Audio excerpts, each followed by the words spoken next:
दोस्तों, second world war के दौरान लगभग 13 करोड़ लोगों का मौत हो गया था और युद्ध के दौरान लगभग 22 करोड़ 70 लाख लोग जख्म हो गए थे। और ये सब लोगों की मौत के पीछे एक आदमी का हाथ था, जिसको हम सभी ने हिटलर के नाम से जानते हैं। जय हिंद दोस्तों, आज के इस वीडियो में हम हिटलर के बारे में विस्तार से जानेंगे। वीडियो को अंत तक जरूर देखना। सन 1889 20 अप्रैल ऑस्ट्रेलिया के ब्रनाउ नाम के एक छोटे से गाँव में एक दरिद्र परिवार में एडल्फ हिटलर का जन्म हुआ था। और हिटलर के जन्म के कुछ दिनों बाद ही हिटलर के पिता माता का निधन हो गया था। और छोटे से उम्र में हिटलर होटल में काम करके अपना गुजारा करता था। और काम के बीच में हिटलर वियना सरकारी स्कूल में पढ़ने जाता था। और यही टाइम पर यहूदी विच्छेद और प्लेन जर्मन राष्ट्रवाद का हिटलर के मन में जागरूक हुआ। और उसके साथ साथ ही हिटलर का उम्र भी बढ़ता गया। नास्ती दल 1919 में हिटलर जर्मन वर्क्स पार्टी मतलब जर्मनी की श्रमिक दलों में अपना योगदान दिया। और कुछ ही दिनों में हिटलर नास्तिक दल का नेतृत्व देने लगा। दोस्तों, नास्तिक दल का मेन मकसद था उग्र जातिवाद और राष्ट्रवाद। हिटलर का कहना था कि जर्मन ही है एकमात्र आर्य जाति। उनका कहना था नास्तिक दल का मतवाद एकमात्र सटीक। बाकी इस दल का लक्ष्य था कि वर्साई संधि को बातिल करके जर्मन राष्ट्र को और शक्तिशाली करना। यहूदी विरोधिता, कम्युनिस्ट विरोधिता, ये सभी इस दल का मेन मकसद था। माइन क्लब सन 1923 में जर्मन सेनापति लुडेनड्रोफ की सहयोग लेकर बलपूर्वक वाइमार प्रजातंत्र को उच्छेद करने की जुनून में हिटलर को काराबंदी बनाया था। लेकिन कारागार में रहते हुए भी हिटलर ने अपना खुद का आत्मजीवनी माइन क्लब मतलब मेरे संग्राम नाम की एक किताब लिखा था। सन 1925 में इस किताब दूर दूर तक फैल गई। इस किताब में लिखा हुआ भावधारा जातिवादी कर्मसूची बाद में नास्ती दलों के बाइबल नाम से परिचय होने लगा। और इस किताब का लगभग 5 लाख से ज़्यादा कॉपी बाजार में बिक्री हुआ था।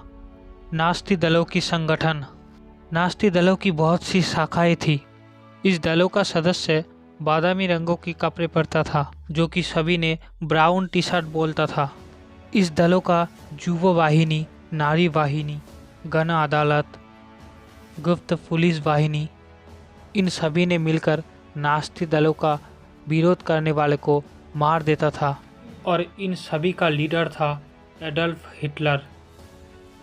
नास्ती दलों का पताका रक्त वर्ण और सफ़ेद रंग का था, जिसके अनुसार नास्ती दल का फ्लैग लाल रंग यानी कि रक्त की प्रतीक। सन 1929 में नास्ती दलों का विस्तार पूरे विश्व में होने लगा। जर्मन की बेकार युवक, कृषक, यहूदी, बौनिक, शिल्पी कारीगरी, व्यवसायी, बिजनेसमैन, इन सभी ने नास्ती दलों का योगदान दिया। और ऐसे ही धीरे धीरे करके नास्ती दल पूरे विश्व में जानने लगा। और नास्ती दलों का लीडर हिटलर ने लोगों का ब्रेन वॉश करके अपने दल में सभी को नास्ती दलों में योगदान देने को कहा। हिटलर सोचता था एक देश, एक संविधान, एक तानाशाह, यही उसका मकसद है। सन 1913 ने जर्मनी के प्रेसिडेंट हिंडेनबर्ग ने हिटलर को अपनी सरकार बनाने को बोला। हिटलर के सरकार आने के बाद ही हिटलर ने बहुत सारे एक्ट और आइन पास किया। और वो भी संसद के लोगों को बिना पूछे ही, बिना अनुमति लेकर ही हिटलर ने मनमर्जी से अपना आइन पास कर दिया।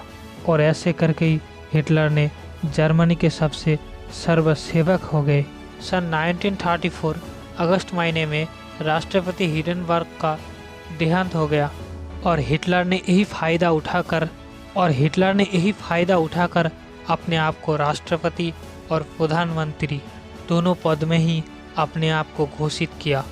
और खुद को कहने लगा कि वो दुनिया का सर्वश्रेष्ठ नेता है।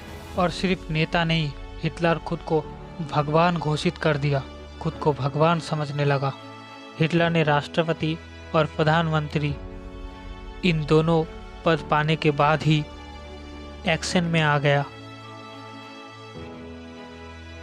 विरोधी दलों का नेतृवृंद विशेष यहूदी कम्युनिस्ट इन सभी के ऊपर गिरफ्तार, गुप्त हत्या, अपराध, निर्यातन, मारपीट, खून, ये सभी चीज़ हिटलर के सरकार का आम बात हो गया और हिटलर ने साधारण लोगों का ब्रेन वॉश करता गया और विरोधियों को मारता गया, काटता गया और जर्मनी के सर्वश्रेष्ठ नेता अपने आप को घोषित किया था। और इसी तरह हिटलर बन गया अपने दर का सबसे कुख्यात तानाशाह, जो कि बाद में इनके कारण ही द्वितीय विश्व युद्ध का संचार हुआ, जो कि हम इस वीडियो के सेकंड पार्ट में द्वितीय विश्व युद्ध और हिटलर के बारे में और भी विस्तार से जानेंगे।